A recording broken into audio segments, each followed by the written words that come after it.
Kalau ulamanya udah berteriak, kiainya sudah menasehati, tapi masyarakatnya memang senang. Dakwah itu jadi tontonan.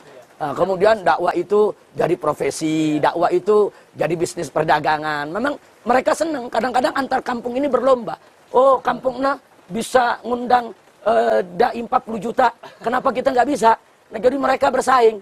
Nah, jadi ini juga penyakit di tengah masyarakat. Nah, jadi kita mengajak masyarakat untuk menghilangkan penyakit-penyakit tadi. Jadi kalau masyarakat ikut serta, maka mengembalikan makna dan nilai dakwah akan semakin mudah. Nah, jadi makanya saya pernah ada masyarakat yang mengeluh. Seperti Habib, ini bagaimana nih? Kita ngundang si fulan harus persekot sekian puluh juta. Nah, terus marah-marah dia, ngegerutu. Saya katakan, Anda kenapa ngegerutu? Kan yang ngundang Anda, yang bayar Anda. Kenapa Anda kesel sendiri? Kalau Anda tidak suka, jangan diundang.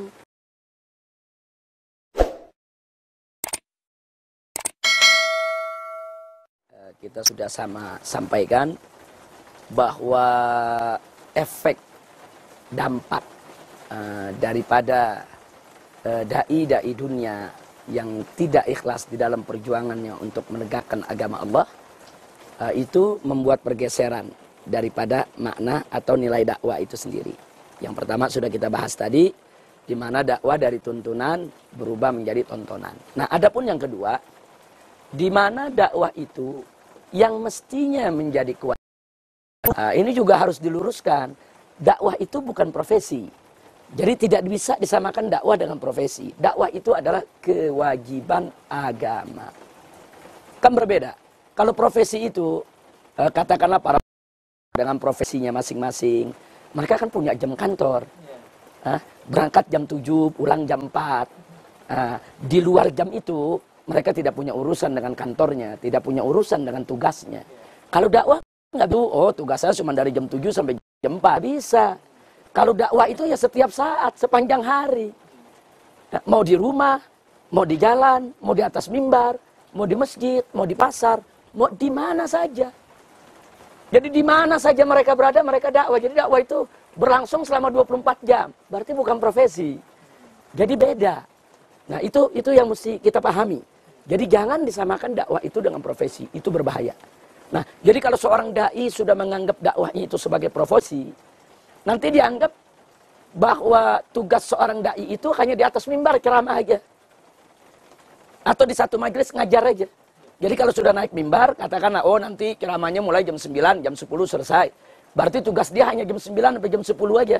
Di luar itu, dia tidak terikat lagi dengan kewajiban dakwah. Nggak bisa dong. Begitu dia di atas mimbar punya kewajiban berdakwah, turun dari mimbar, dia tetap punya kewajiban berdakwah.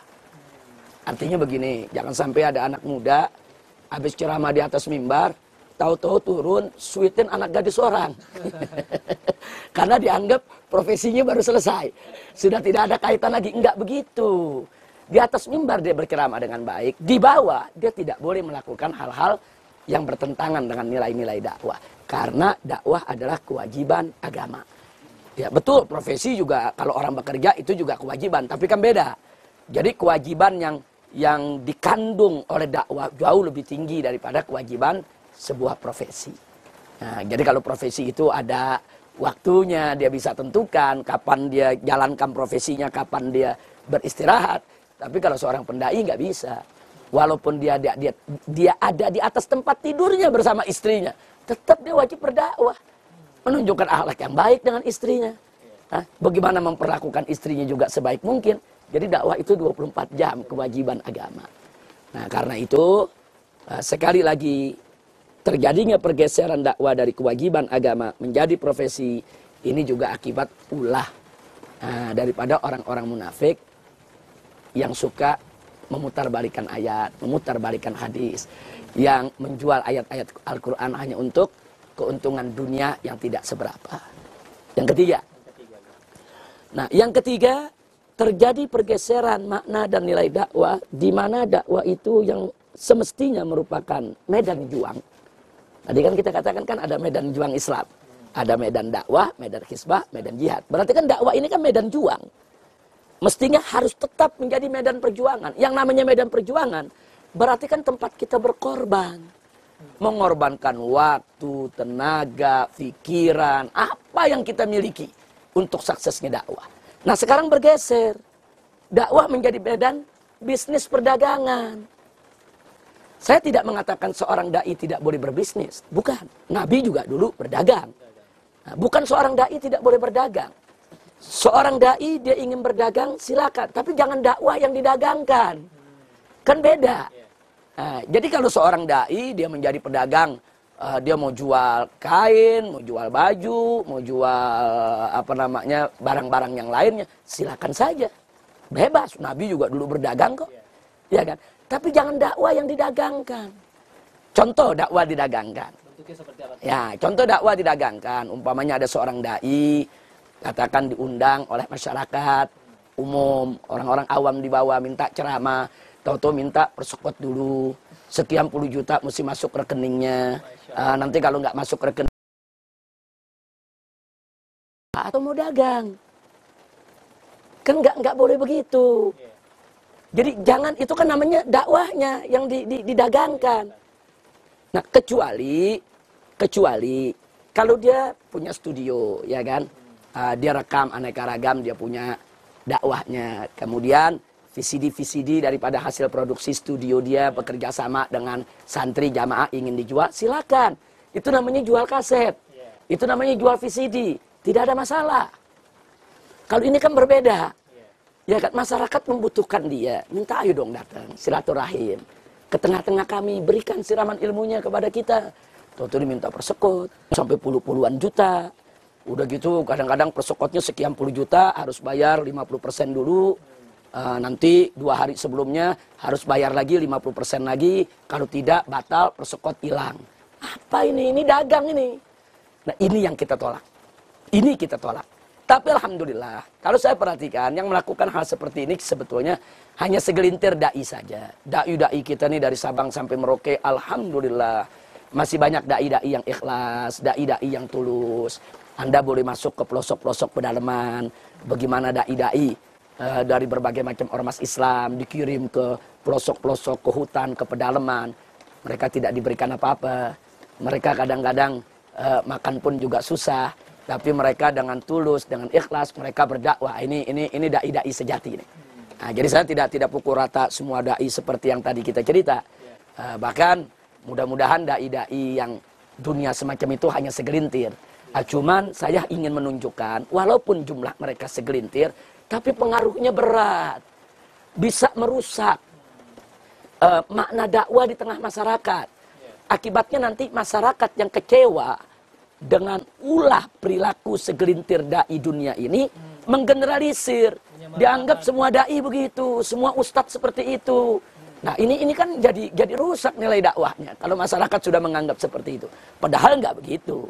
Itu kan segelintir, itu kan hanya oknum-oknum daripada dai-dai dunia yang memang tidak ikhlas dan tidak tulus. Nah itu nggak boleh dibiarkan. Nah karenanya saya ingin mengajak segenap para ulama, para dai, para kiai, para habaib, para muallim, khususnya juga para ustadz-ustadz muda kita. Nah supaya yuk sama-sama kita gotong royong bekerja keras mengembalikan makna dan nilai dakwah sebagaimana mestinya. Jadi kita jadikan dakwah itu sebagai tuntunan, sebagai kewajiban agama, sebagai medan juang Islam, sehingga dakwah itu punya kuwatut ta'tsir, yaitu kekuatan pengaruh perubahan yang mampu untuk melakukan perubahan. Nah, jangan sampai dakwah itu menjadi tontonan, menjadi profesi, kemudian menjadi bisnis perdagangan, akhirnya dakwah ini tidak akan mampu menjadi media perubahan umat. Nah, tapi di sini juga kita minta keikutsertaan umat. Nah, jadi kalau umatnya tetap suka yang seperti itu ya kan susah juga. Kalau ulamanya udah berteriak, kiainya sudah menasehati, tapi masyarakatnya memang senang dakwah itu jadi tontonan. Kemudian dakwah itu jadi profesi, dakwah itu jadi bisnis perdagangan. Memang mereka senang. Kadang-kadang antar kampung ini berlomba. Oh, kampungnya bisa ngundang dai 40 juta. Kenapa kita nggak bisa? Nah, jadi mereka bersaing. Nah, jadi ini juga penyakit di tengah masyarakat. Nah, jadi kita mengajak masyarakat untuk menghilangkan penyakit-penyakit tadi. Jadi kalau masyarakat ikut serta, maka mengembalikan makna dan nilai dakwah akan semakin mudah. Nah, jadi makanya saya pernah ada masyarakat yang mengeluh seperti Habib, ini bagaimana nih kita ngundang si fulan harus persekot sekian puluh juta. Nah, terus marah-marah dia, ngegerutu. Saya katakan, Anda kenapa ngegerutu? Kan yang ngundang Anda, yang bayar Anda. Kenapa Anda kesel sendiri? Kalau Anda tidak suka, jangan diundang. Kan masih banyak ulama-ulama yang baik, dai-dai yang bagus, ustadz-ustadz yang ikhlas, yang tulus. Nah, Anda sendiri yang ngundang, sekarang Anda yang nyesel, Anda yang marah-marah. Nah, justru itulah kami ajak masyarakat. Jangan menjadi penyesalan di kemudian hari. Nah, tapi alhamdulillah, saya lihat dai-dai di Indonesia, ya potretnya tidak begitulah. Itu hanya segelintir aja. Ini selama mulai ramainya teknologi, manajemen dakwah, ya akibatnya memang imbasnya seperti itu. Nah, tapi insya Allah, mayoritas daripada dai-dai yang ada di Indonesia ini, apalagi ulama-ulama pimpinan pondok-pondok pesantren, insya Allah mereka masih ikhlas, masih tulus, masih menempatkan dakwah sebagaimana mestinya.